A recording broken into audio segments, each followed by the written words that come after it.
Hi, everybody, and thanks for joining us today.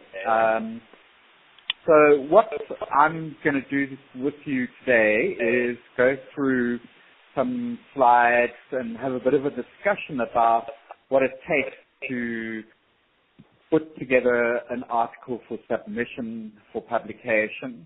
There are quite a lot of slides, and there seems to be quite a lot of content, but really I was hoping that we could just use the slides as a basis for kind of any questions or issues that might occur to you, and sort of reflecting on your own experience in putting together articles for publication to then raise any kinds of specific issues that you might have.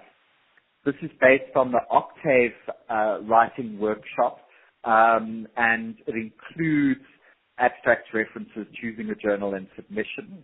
So talking about abstracts, I mean, I think everybody has written an abstract before when they submit to a conference, because most of us have done conference presentations at one time or another. But for publication, they are quite different, and this is really something that you should leave to as the final step, because different journals will just require different kinds of abstracts. These have got to be fairly accurate statements, very easy to read, and shouldn't contain too much data. They shouldn't provide references. It's quite unusual to see that, or that does sometimes happen. And this is just simply so that when people are scanning through the literature, they can find, they'll target your publication to read.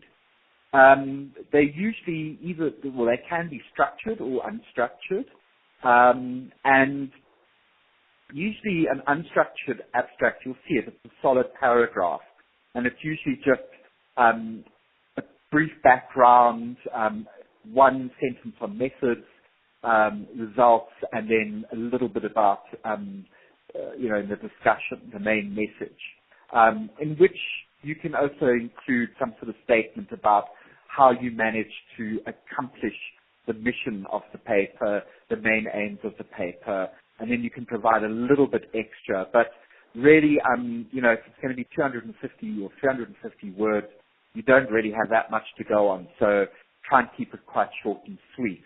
It has to grab people's attention. And I often find when I'm looking at abstracts with too much detail just don't actually grab me and make me want to read the paper. I can read the abstract and then I don't even have to read the paper.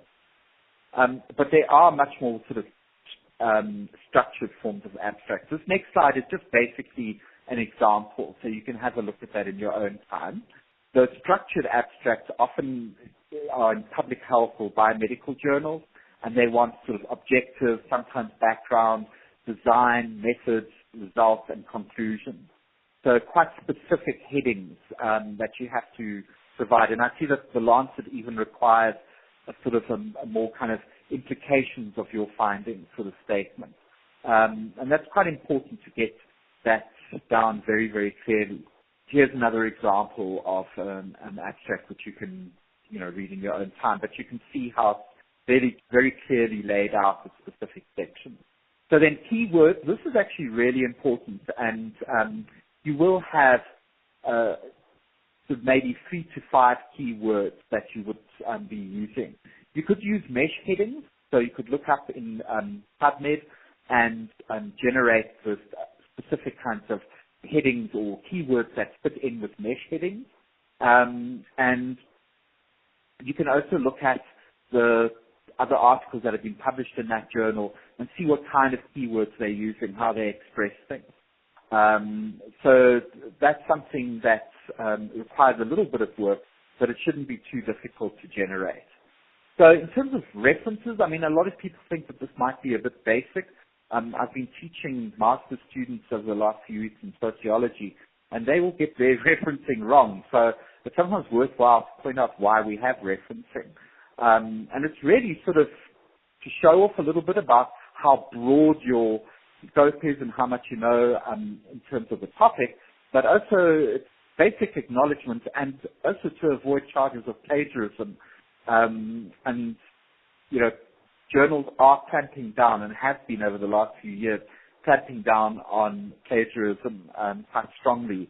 And there's now new software that you can actually use to check whether or not particular sentences or phrases have been plagiarized.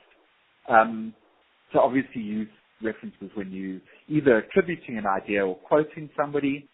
And I don't know, hopefully most of you are using some sort of reference manager like EndNote or whatever. And it's just quite important to realize that you're going to save a lot of time if you do use a reference manager program. It's going to save you a hell of a lot of time. So then moving on to like sort of where should I submit my journal? There's, really you want to be able to target the right kind of people for that particular paper. Now personally speaking, I write two different kinds of paper. I write for a sort of public health audience, and then I also write for an anthropological audience. So I'm going to be quite careful about which paper I submit to an anthropological journal and which one I'm going to submit to a more public health journal. And you should see, sort of think similarly along those lines.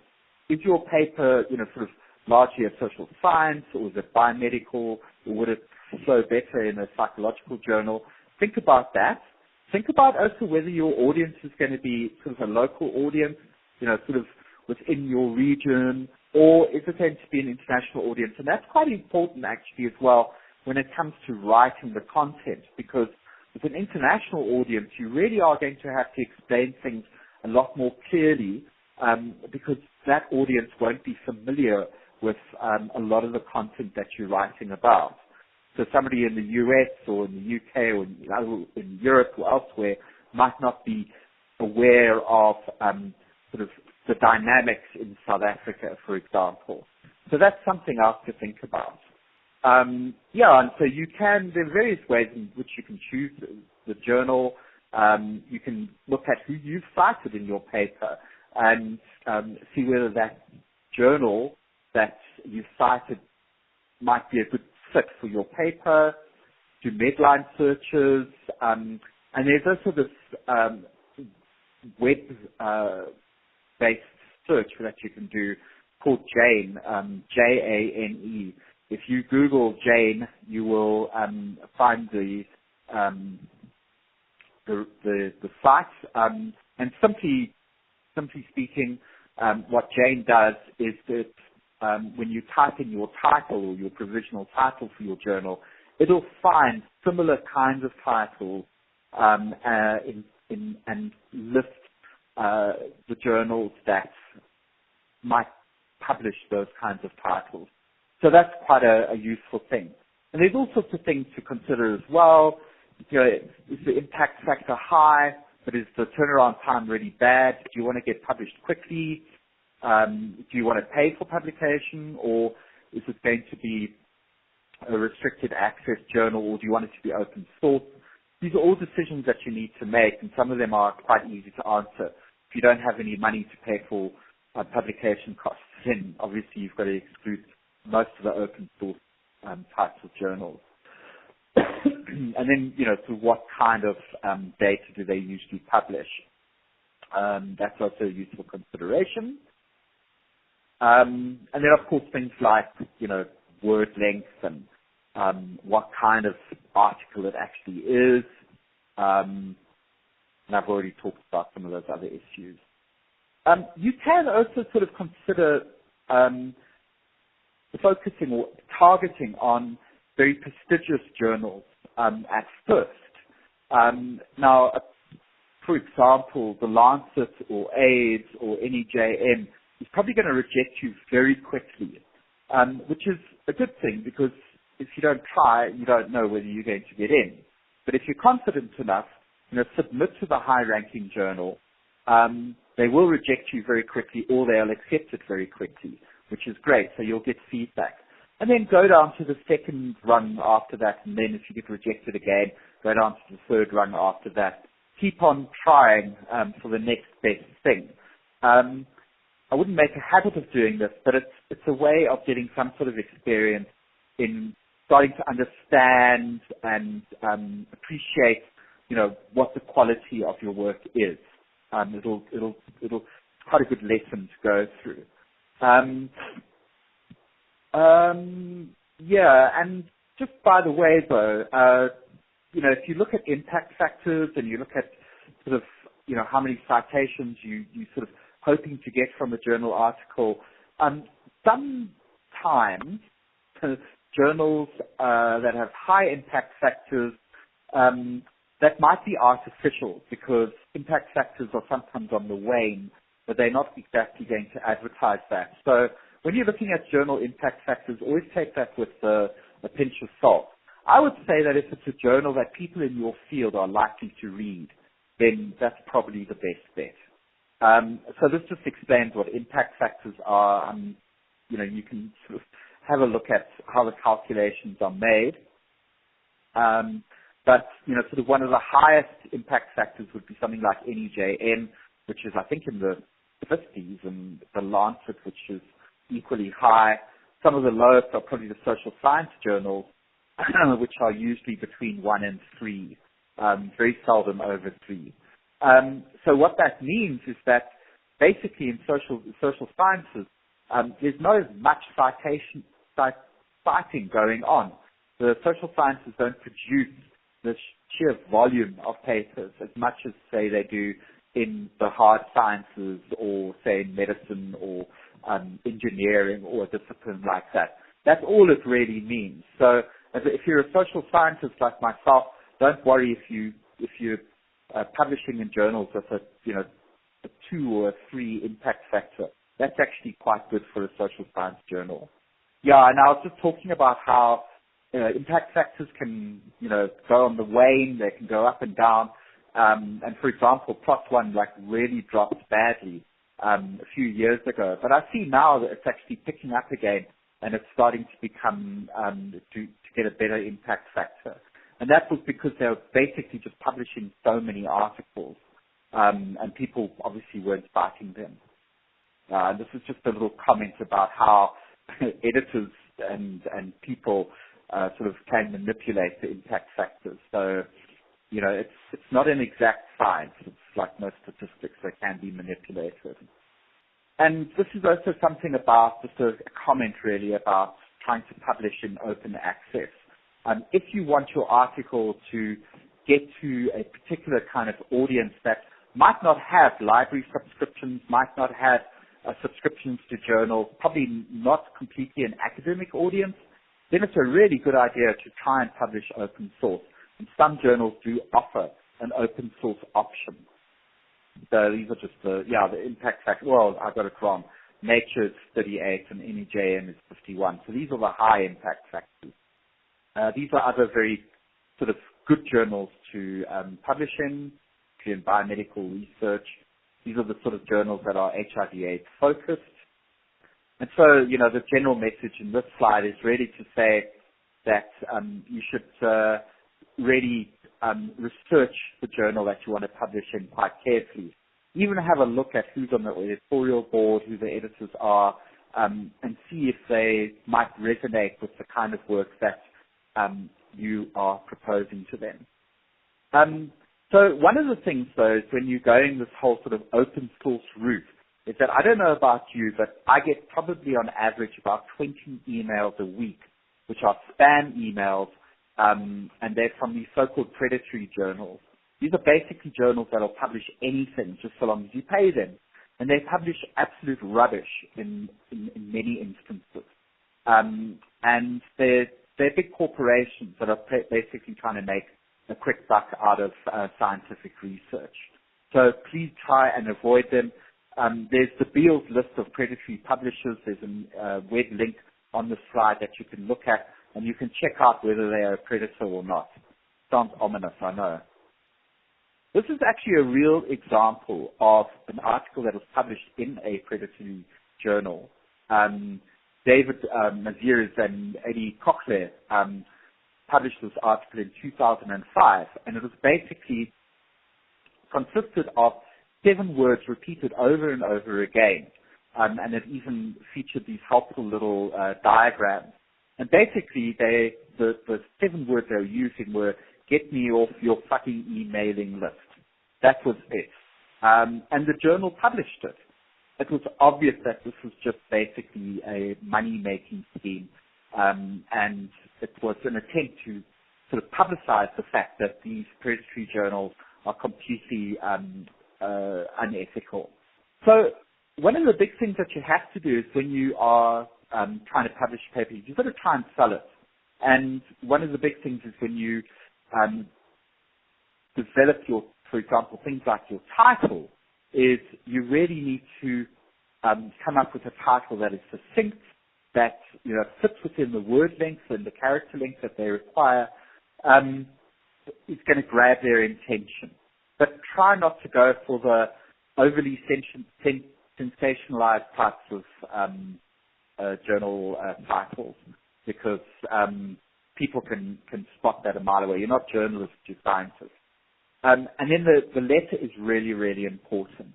You should really be able to tell in a couple of sentences to the editor, through your letter, what you've discovered and why they should publish it. And don't be shy to say that, use words like your readers would be interested in finding out more about this. And it would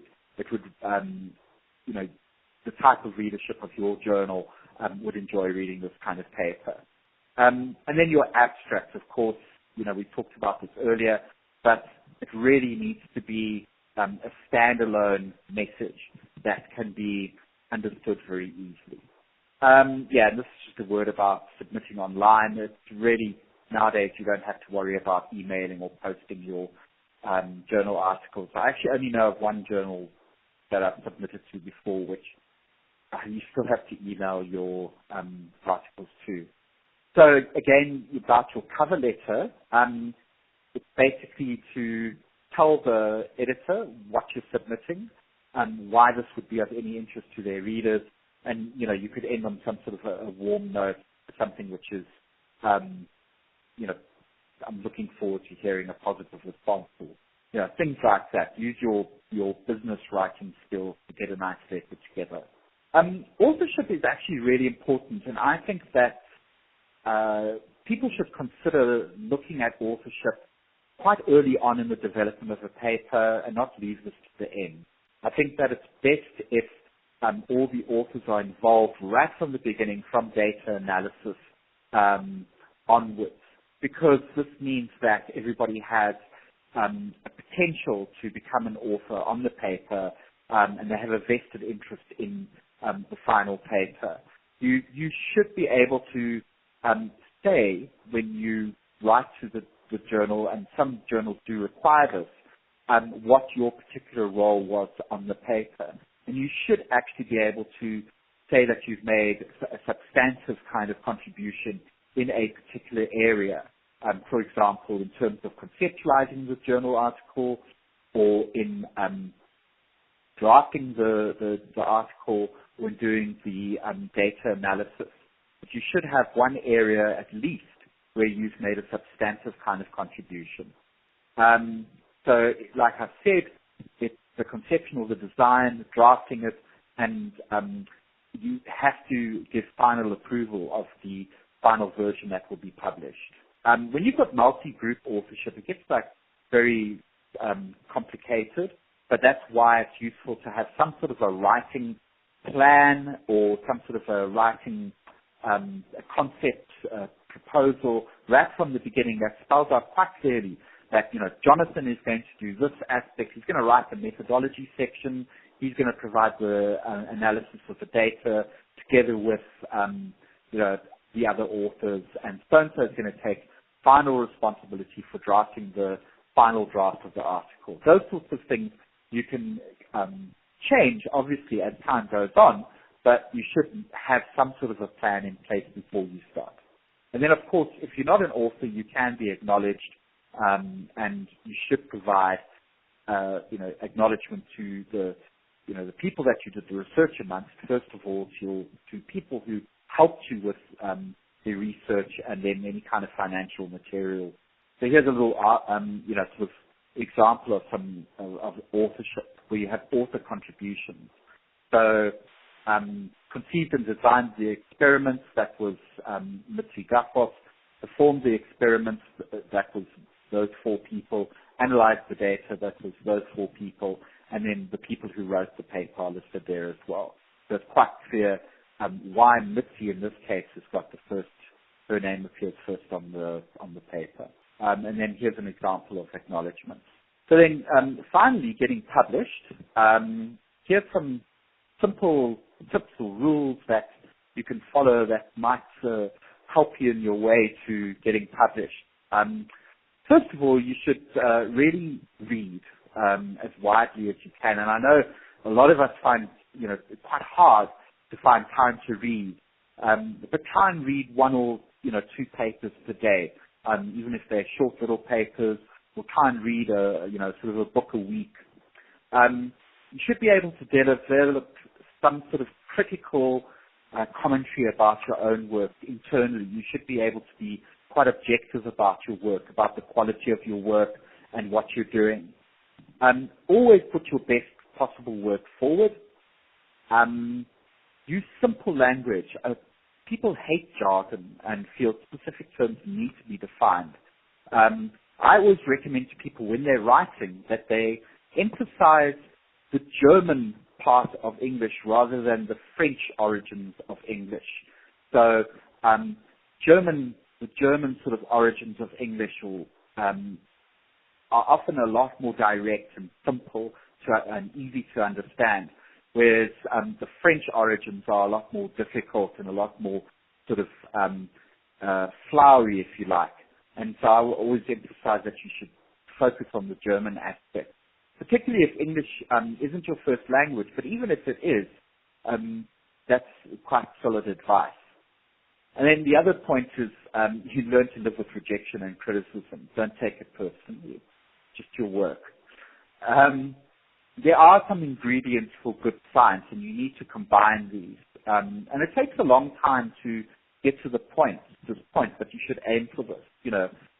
Your research should be kind of original. You should know the literature. You should have some quite solid data and analysis. You need to have, especially with statistical, but also ethnographic or qualitative research, you should have good support in terms of how to present the data. Thought-provoking discussion, not just what everybody else is saying, but try and introduce the readers to something new, something novel that will inspire them to want to publish your work, and don't ignore the sort of the obvious bits in your reporting.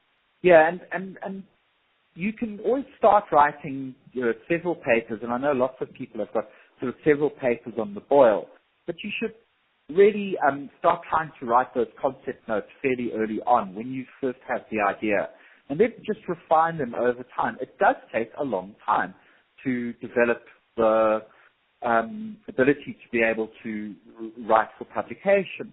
And what I would say as well is that although writing never really gets easier, but it just becomes a lot more fun. And I think that everybody sort of, when you've written one kind of article, you naturally want to challenge yourself to write better and better. And that's why it's always hard. But it definitely is a lot more fun once you get a lot more used to it. Yeah, and you should review other people's papers, decide on a journal quite early on in the process, so you structure the paper according to that journal's style and approach. And also, quality is better than quantity. I know that we want to try and publish as much as we can. Be cognizant of the quality as well of the output. So peer review. Now, peer reviewers are the people that we dread the most in our lives because they're the ones who are going to come back to us and ask a whole lot of difficult questions, point out our flaws, and sometimes we don't agree with them. Sometimes we feel like they're just opinionated, and we find that they're overly critical. And this is particularly true for the infamous peer reviewer number 2. So what is peer review? It's basically reviewing other people's work so that by other peers in the field who review your work, who ensure that some sort of quality is maintained, that standards are maintained, and to also to provide really useful commentary, actually, in most cases, to authors, to ways to improve their articles, to perhaps go from a article that's not totally publishable to being completely publishable. And it's a very valuable service that we provide to our peers. You don't get paid for it, as you know, but it's a service that you provide because you want to be published in the future, and you're going to need the services of a peer reviewer. You should also provide peer review yourself. And the other thing is you should actually try as hard as you can. And this was a little article that I found on the internet where this particular person who's a writer said that they collect rejection and sets rejection goals. If you shoot for 100 rejections in a year, because if you then you're actually going to get more acceptances, because the logic is if you work that hard to get so many rejections, you're sure to get a few acceptances too. So getting rejected many times does not necessarily means that you're useless. It just means that you're actually trying really hard and you are aiming to get accepted eventually.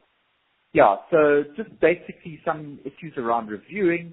You should always only accept those kinds of articles that you feel like you can actually review, that you've got the time to review, and that you feel like your skill sets are relevant.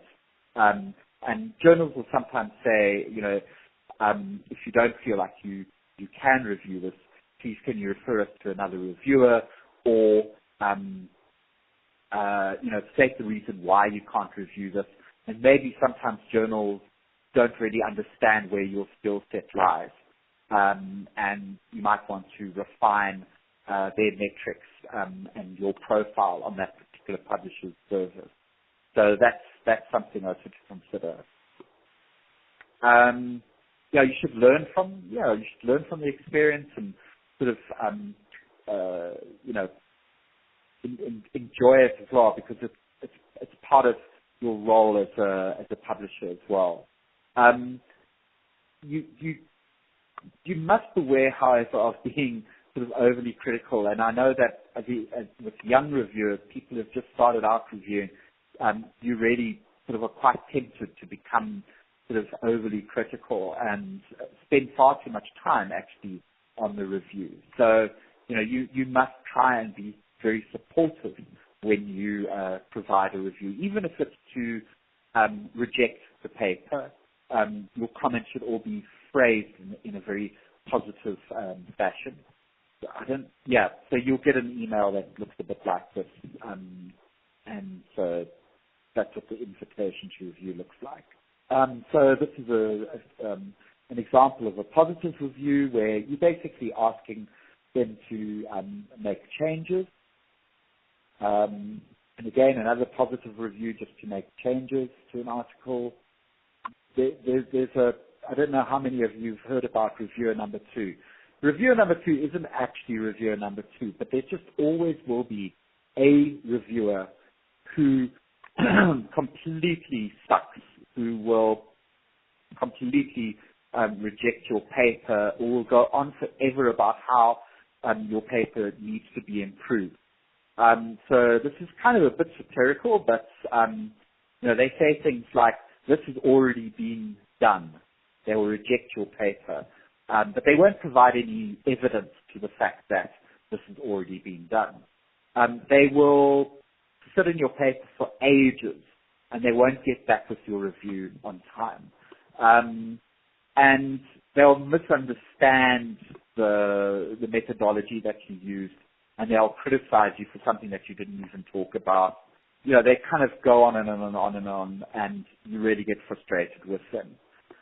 So one of the recommendations that has been made is that we should actually use emoticons when we do our reviews to sort of say, sad face or angry face, surprise, or, sort of like or little hearts. I mean, that would actually make our lives a whole lot easier. Unfortunately, it's not going to be like that.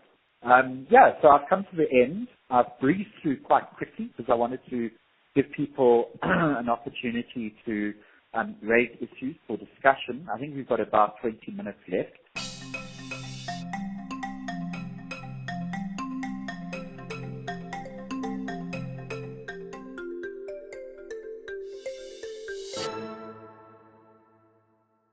Okay, so I actually just received this email. This was just a couple of issues that were sent via email, and the first one was about the geographical distance between co-authors, and it is difficult. I think that you need to invest in some software, and I know that Microsoft has software that enables you to write together on the same document at the same time with your co-author.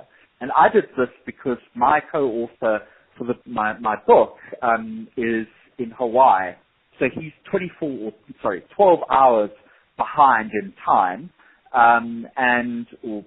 behind in time, and he's geographically on the other side of the globe from South Africa. So we used this kind of Microsoft program that allows you to actually work on a document at the same time. And what's quite marvelous about it is it'll show you when your co-authors worked on a document, it'll show you where they've made changes. So it's not a question of constantly emailing you a different version of the paper and you having to save that version and then file save it with a different name. It's the same paper, but you can see in track changes exactly what sort of changes that they've made. So it is possible. So that might be something that you can consider if you separate it geographically and in time. The other thing is this very useful comment about time constraints and institutional culture. Making the point that NGOs are not academic institutions. Yeah, well, that's true. So there's a sort of a lack of commitment to reading, and the fact that one's line managers might not be academics as well, and don't appreciate the kind of effort that goes into and the time that's needed for writing. And my only suggestion is, then either you need to find an academic job, or you need to find the time, you need to make the time during your day, and possibly, and this is a suggestion that's been made by myself and other people that I know who work at Witwatersrand and elsewhere in a similar sort of situation, is that you work early in the morning. You wake up and you do an hour. And you limit yourself to an hour a day, but you have that dedicated hour, or you wait until evening time, and that's when you read, or that's when you start you do all the thinking work, because it's impossible to do thinking work during the day. And then the other thing is this, the pressure to write when you're not far enough yet in the analysis. And so what the person is saying here is we assume that they have had the time and skills to do the analysis on their own. And I think that is not true. I think they're talking about people who are expecting to write. Again, they are eager to learn, but setting the expectation to produce a paper rather than, for example, further conceptualizing the analysis may in the end be a little bit counterproductive when they feel disappointed the paper is not there yet. Though in fact they have gone a long way towards producing a good paper by concentrating on a better analysis. So there might be unrealistic expectations about how long it takes to learn to fish rather than fish for them.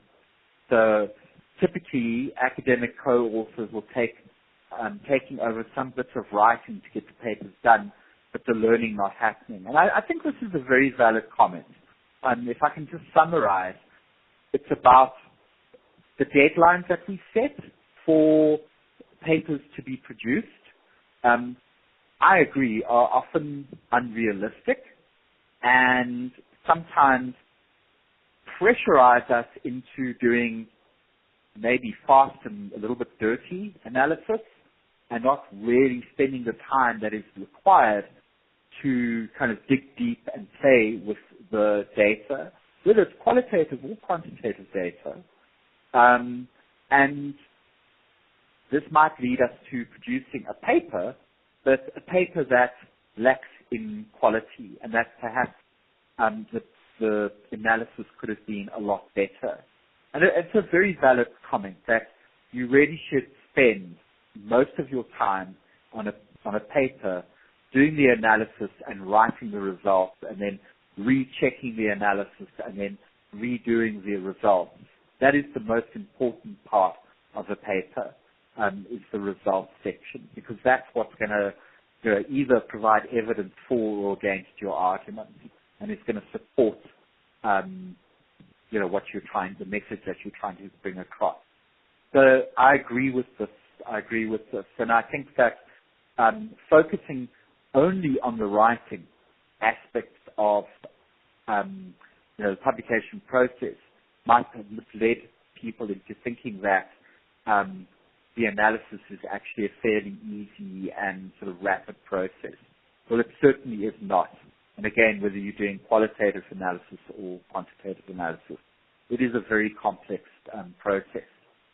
On the other hand, by starting to write a paper, you might realize that you need to do some sort of extra analysis. And you can always pause a paper and say, I actually need to go back to the data, look at it again, and see whether or not I can't improve on this or address this question. Because sometimes it's only through the process of writing that you know what the big issues are in the paper.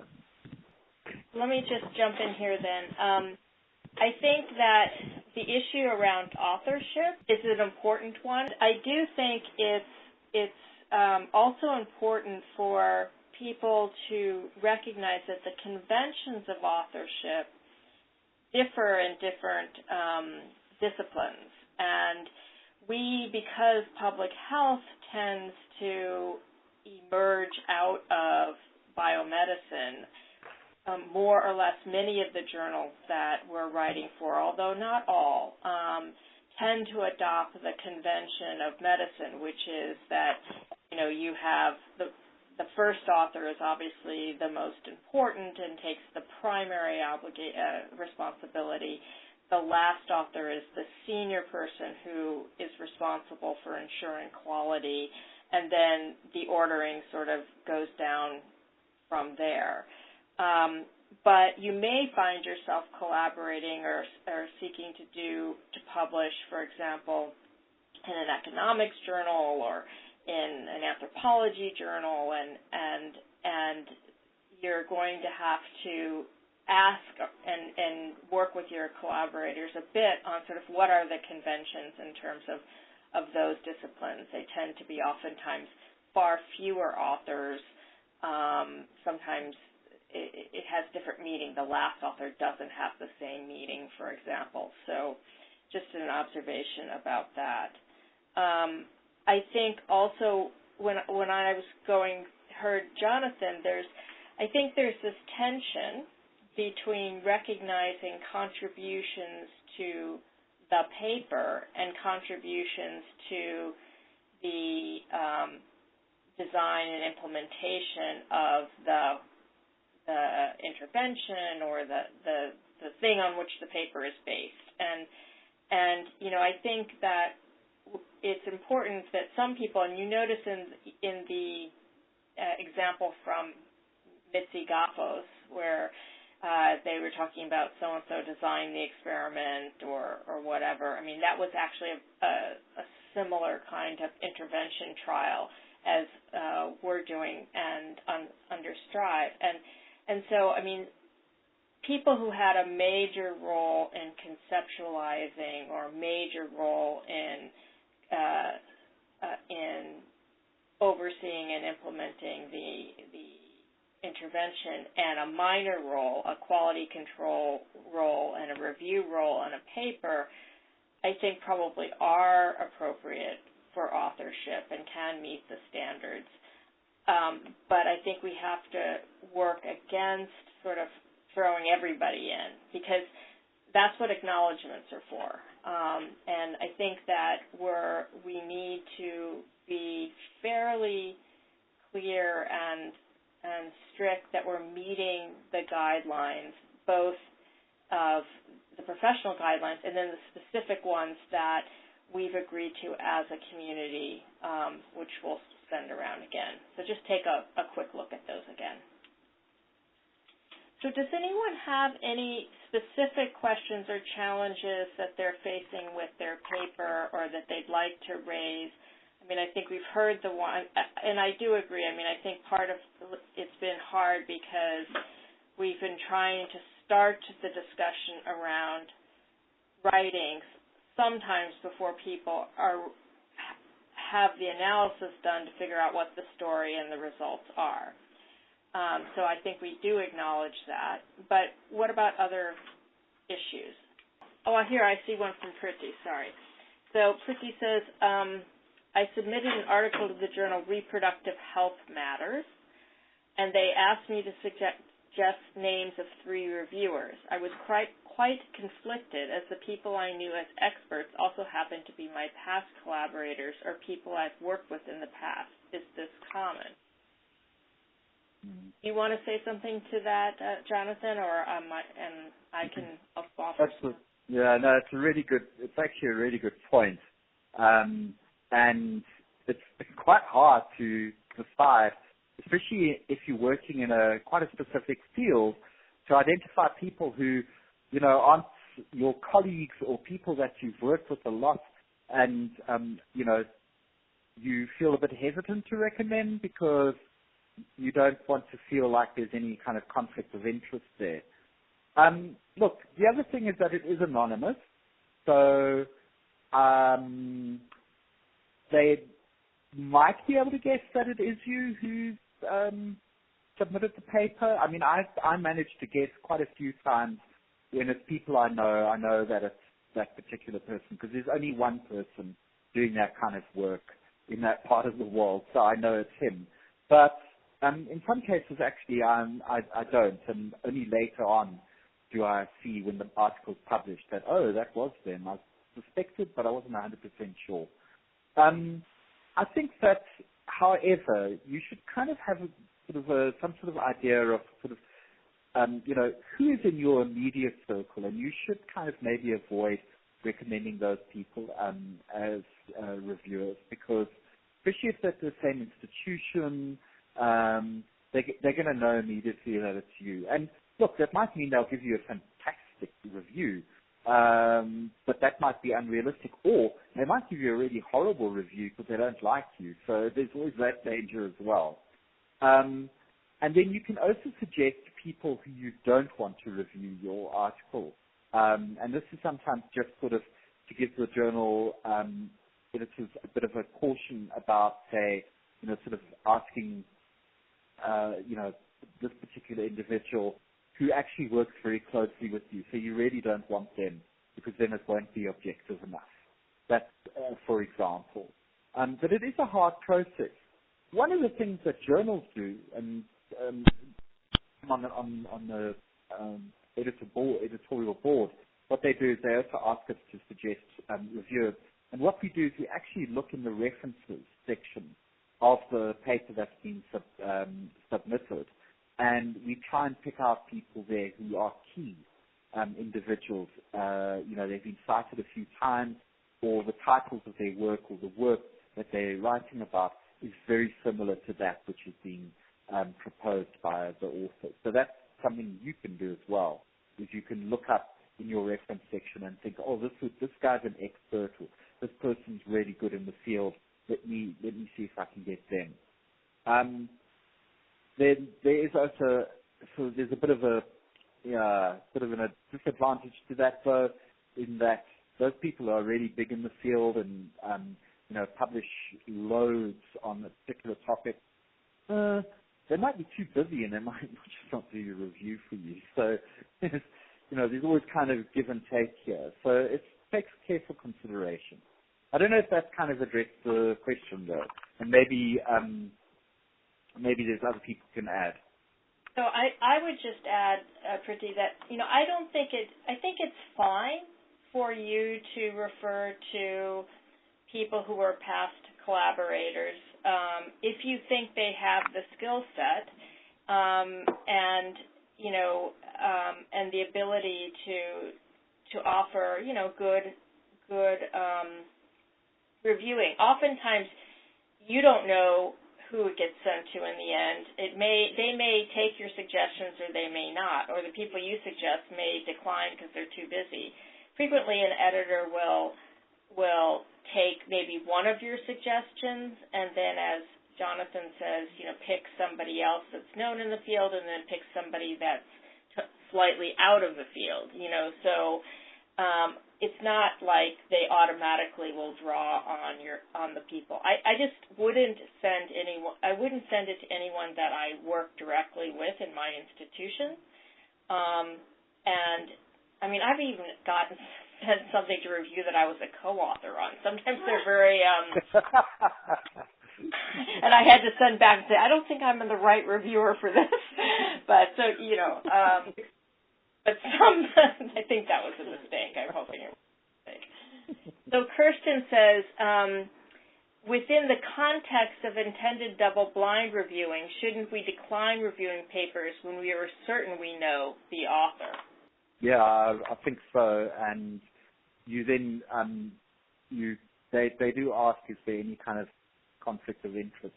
And you just say, I'm certain I know who the author is, and you can decline to review. The other thing you can do, which, for example, I just did, is I knew the author because it was a evaluation of an ongoing, it's an ongoing study. So all you had to do is look at the sites in the article, and you can tell who's doing it. But and it's someone that I know, but I don't actually collaborate with. So you can just shoot off a note to the editor and say, here's the situation. You ask, is it, and let them make the call. And I frequently do that. If I have a concern, you can just ask the editor and let the editor decide if they want you to continue to consider the review or not. So do we have other thoughts, observations, experiences, good and bad, that people have had? Oh, I guess one of the things that I wanted to raise as well is how to kind of look at the review process when you get sort of, which you might get, which I often do get, is pages and pages of reviewers' comments. Now, often these are quite detailed, and they ask you to do quite a lot of things that maybe you feel are not necessarily the sorts of things that you want to do to the paper, and you don't agree with them. But my sentiment with reviews, journal review, article reviews, is to treat it as free mentorship, because often there are people who come up with brilliant suggestions, and I always think of this as being something which is like a gift. They have provided me with really good advice to try something different in the paper. Sometimes it's a bit bothersome because it involves sort of maybe restructuring the paper, shifting things around, and it feels like you've done so much work already, and now you have to change it. But actually, I think that you should look at it as sort of free mentorship. You didn't have to pay this person any money, and they've spent like maybe 3 or 4 hours reading your article, going through it very carefully, and making corrections. And I would really be, and I always am really grateful to people for how much work they put into, reviewing my paper. And it can make you cross, can make you upset, because you go, no, now I have to make all these changes, and who do they think they am? I'm the expert at this. But actually, meanwhile, they've done you a service. So don't try to sort of argue with the reviewers too much, because they're doing something which is quite generous for you. They're helping you. Well, it's just another comment. I think the other thing is just for people who aren't familiar with the process. So you'll get, generally the way it goes is, you get, as Jonathan says, a series of probably 3 people's comments. Generally, sometimes they can be, 2 paragraphs and quite short, or they can be 3 pages. So don't be surprised. It can be either one. And the expectation is that you respond to each of the comments that a reviewer raises. So what you do is you sort of summarize the comment, and underneath that, then you give a response, either like, yes, thank you for the reviewer for pointing this out. We have addressed this on page 7 by adding the phrase X, Y, and Z. Now, you can also disagree. I mean, it's your paper, and you can make an argument back to the editor that you feel that criticism or the suggestion is not valid or whatever, and put forward your reason. But you should, if you're not going to take someone's suggestion, you should say, well, we have considered what reviewer 2 has said, but we think they misunderstood our proposed, our methodology. They were suggesting this, and here's what we did. So you lay out your argument, and the editor then will read and make a judgment. So you don't have to respond to every single thing that people say, but you do need to. You need to respond to everything they say. You don't have to accept everything that they say. One thing I do want to see is I think the biggest challenge that I suspect we're all having, and it's certainly one that I have, is having enough time to do the analysis and do the writing. And we've heard one suggestion from Jonathan, sort of that, get up every morning and spend an hour, even if you only write 2 sentences, or, just get into the habit. Do other people have examples of strategies that they've been using, or institutionally that their institution has used to try to help people find that time? For example, LSHTMR group sometimes has paper writing days where we have in the past said, okay, these 2 days everyone sets aside, and people come, and you're not supposed to schedule other things, and we allow the more senior people you make a pitch, so you show your 3 tables, or you go through what your storyline is, and then you go back and write, and you spend those 2 days writing. And it's sort of like permission to take the time out to do it. But any other ideas? Anyone else having trouble besides me? Can you hear me? This is Kirsten. Yeah, I have trouble.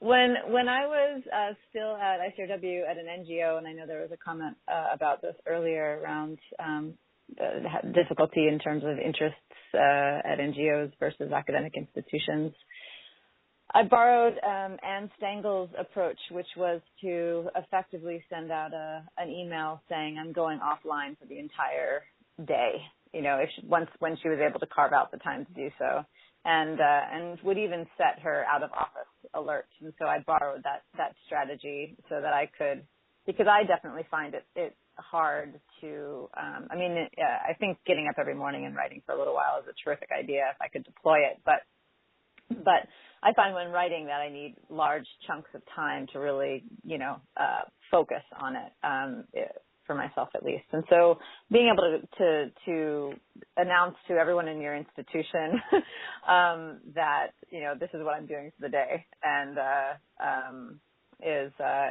obviously if the institution is willing to accept that, was a helpful strategy that I use sometimes and appreciate it. That's just one suggestion via Anne Stengel. Thanks. That's a good idea. Those people who work with Sinead here at WITSRHI, what we've done is we've made Wednesdays a writing day.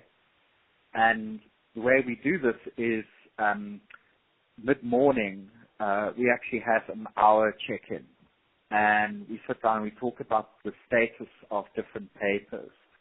So we have several different projects, and they all have sort of papers at various stages of development. So so the first Wednesday of the month, we will discuss papers pertaining to a particular project. And then we'll set deadlines and follow-ups for a month's time, for example, at the next meeting. Then the next Wednesday, we'll discuss a different set of papers from a different project. And again, we'll say, the next steps are the following, and this should be completed by the next Wednesday, in the next, within a month's time at the next meeting. So it's staggered in that way so that you don't feel like, it's all coming at you at once. And it allows you that day to sit down and quite seriously attack whatever is needed on that paper. Some people like me can't work in the office particularly well because it's too stimulating and there's too much exciting stuff going on. So we also have a working at home policy, and it states very clearly that you send out an email to everybody and you say, I'm working at home, this is what I'm doing, in an emergency you can contact me, and this is specifically going to be my output from the working at home. Because we don't trust people to actually work at home. We might just be sitting there watching TV. So you want to have some kind of control over it, but at the same time you want to make people feel free enough to be able to take those dedicated 8 or 9 or 10 hours to work on a paper. And I think that there's commentary about NGOs and academic institutions. I mean, it is hard to find the time to write. Academics in universities have difficulty in finding the time to write as well. So it's something that needs to be negotiated. And I think this strategy of saying, out of office alert or whatever, or working at home policies are quite good things to institute so that you can find the time to work. Coming to the end here, so unless somebody has a final thought, I want to just thank Jonathan for putting this together for us, and I really appreciate that. And thank you again for everyone and your great comments, and keep on writing.